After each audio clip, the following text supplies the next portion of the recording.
Hello, Froggy here, and today we'll be getting into the Proving Ground strike. So, it doesn't come out for a little while, but doesn't mean we can't go ahead and see what it's all about. I'll be using this out of map here, which you may have seen in some of my previous videos. So from here, we're just going to sword fly underneath the map, under where it took us on the intro mission to this season. And as I'm sure you probably guessed, the giant tank that it ends up at is in fact the giant tank for the strike. So we're just going to fly on underneath here. Because of the height that I'm at here, I ended up sparrow flying, but I'll show you in a bit that there is a nifty way to avoid having to do that.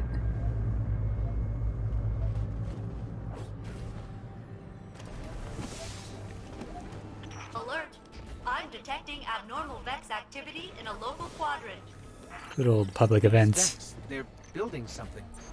Calculating probability. So now we just need to get on top of the main tank body they here. Are.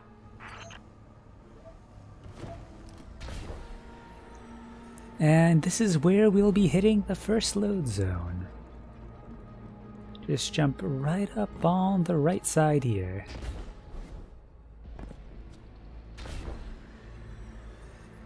Naturally, at this point, if you wanted to, you could die and go inside the map. But if you do that, you're not going to get very far, as you'll see in a moment.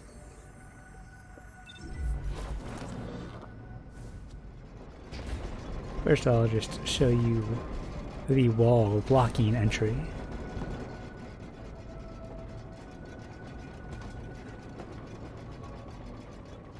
Well, we slowed them. Oh, that public event's still going on. Computational processing speeds matter for Vex?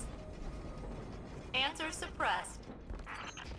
And here we are back in Infantry Concourse. So there's a door off to the left and to the right. They're closed. So we'll just continue outside of the map. Now this next bit we found kind of on accident with nblock Henry and me. Henry found there was a nice potential wedge spot, and I had wedged my ghost in there, and they hit the load zone trying to res me.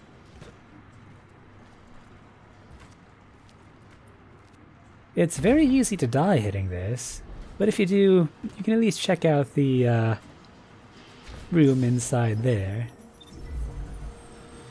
I'll give you some tips on how to hit that load zone properly after we check out this room.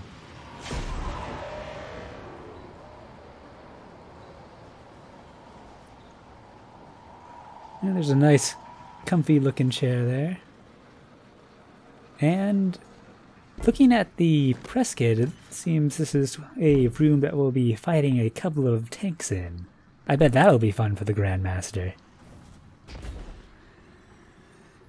And that door behind me now is probably where we're going to end up going next.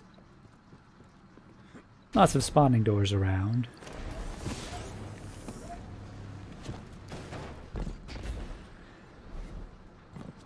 I haven't been able to find any holes in this room, so if you find any, it would be pretty helpful for exploration if you don't happen to hit that load just right.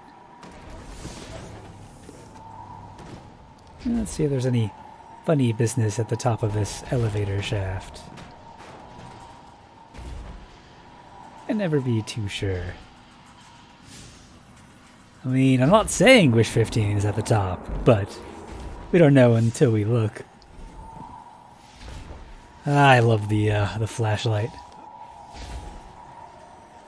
Yep, well, that looks like a ceiling. Anyways, let's do that flight again. So you may be wondering why I just risked a turn back to climb a hill only to drop all the way down. And if you had watched my glitch guide video that I have not quite finished making yet, you'd know why. It turns out that catapult lift sets a sort of ceiling from where you first jump out of. So if you jump from high up and then start sword flying, you can actually regain all the height that you lost.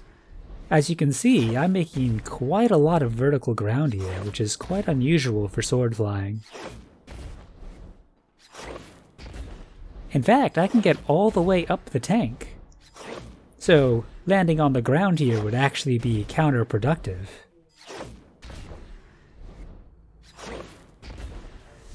This is probably the most extreme case of this that I've used so far. And I'm glad that this skill has come in handy so soon after figuring it out. Yeah, we're back up at the top here without having to use a sparrow at all. And we're going to go ahead and hit the same load zone and try our luck at the next one again. Luckily, the next one is the last, so we don't have to scratch our heads too much more.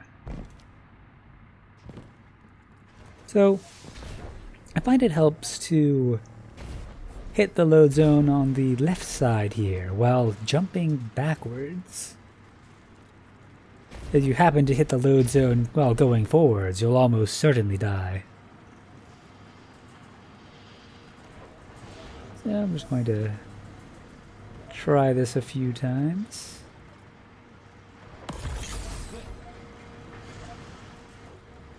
And oh, there we go. Got it.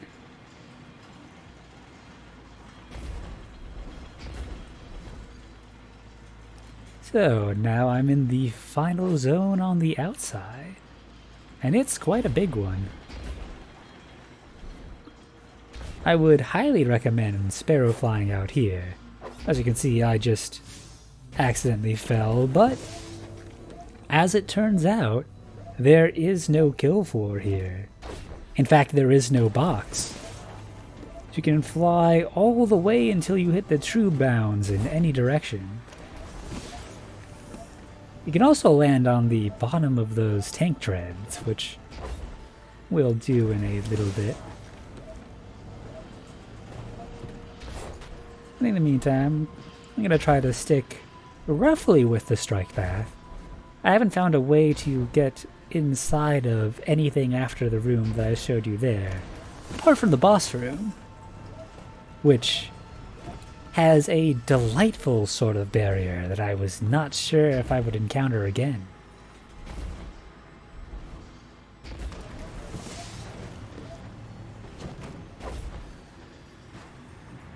Sparrow flying in confined areas is tricky. Luckily, you can just go on the outside and do it much easier, but you know. I just wanted to follow the elevator along.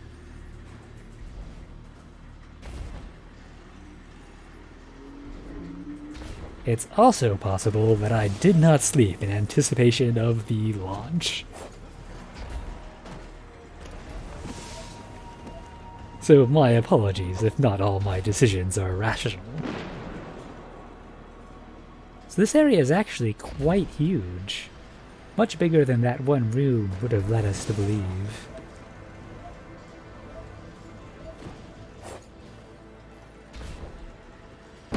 Nope. Well, luckily that sparrow comes back rather quickly. Always on time, always comes back on time, too.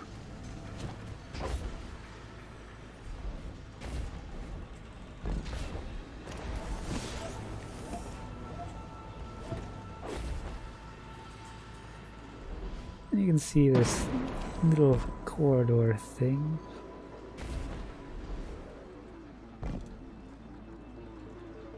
You can see others that seem to line up with some pictures you can see in the press kit. if you want to get an idea of what the inside of these parts look like.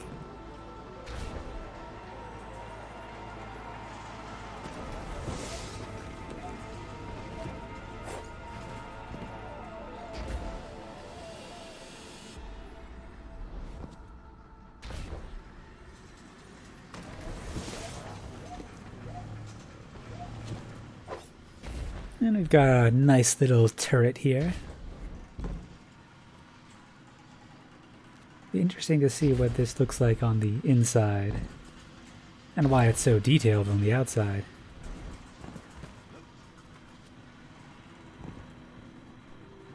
You can see the spikes on this hallway, which correspond with a image from the press kit.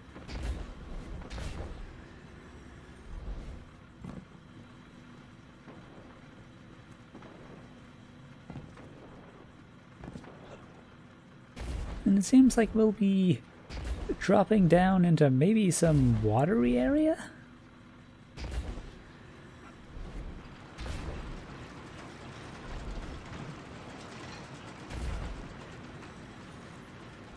If you notice the ground on the outside, it's all moving to give you the illusion that the tank is moving forwards.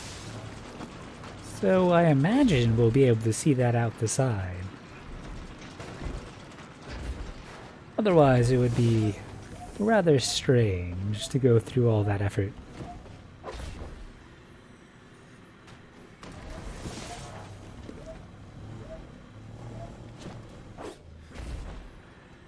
And you can see some trees flying overhead, all to maintain the illusion.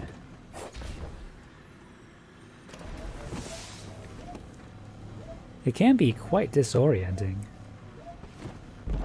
But we are making our way to the back of the tank.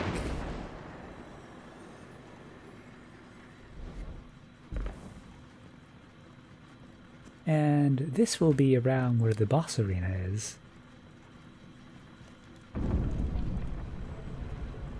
Not sure what door that is, but I haven't been able to see it yet, so probably one further inside. And this is just a rather nice view. I don't see something like this every day.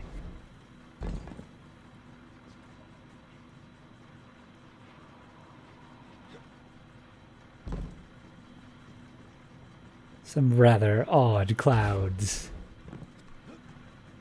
And we've arrived at one of my favorite types of barrier. You may recognize it from the one in Atlas Grove. Completely intangible to sparrows. I have no idea if we'll actually be able to have sparrows once the strike is released. But from patrol at least, you can, and it's lovely. So this is another area. Where we have access to sparrows and no box to hold us in. That door open sound again. Well, that door's not open. Man, this is a pretty neat looking boss arena. It's got some cleavers lying around. All sorts of goodies. Now let's go back out. And once again, we can just fly right through that barrier. You can actually make it all the way out to that obelisk thing in the background that you always see on Nessus. I'd recommend doing that. You can't get to the top of it, unfortunately, but you can get right up to it.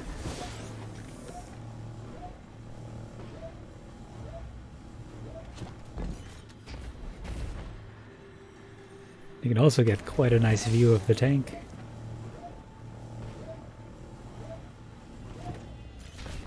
So if you've been needing an excuse to learn sparrow flying, now's as good a time as any. Who knows if we'll be able to do this later on, once the strike actually launches. Sometimes it's just nice to sit back and watch the strange disembodied tank roll around.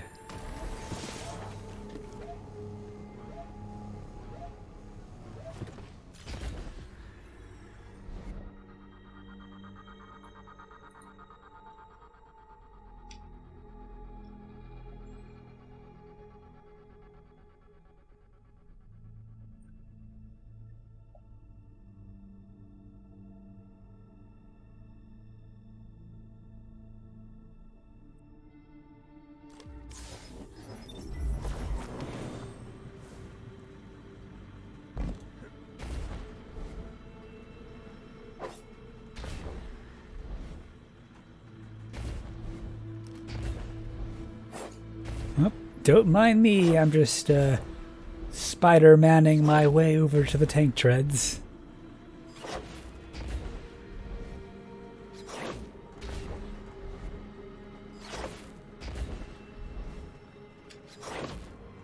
It is pretty amusing how capes will cling to surfaces that they touch like that.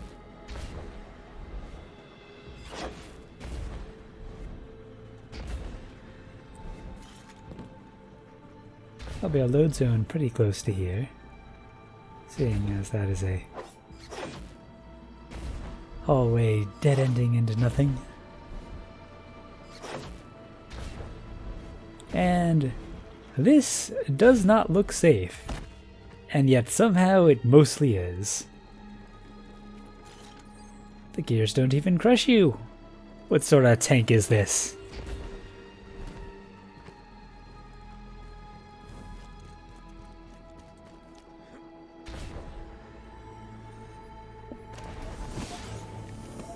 Well, I look forward to running this strike once it comes out.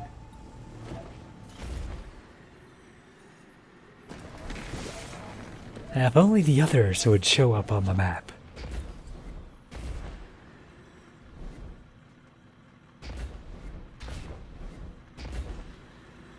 Good luck exploring, and let me know if you find a way into the other areas. Guardian down.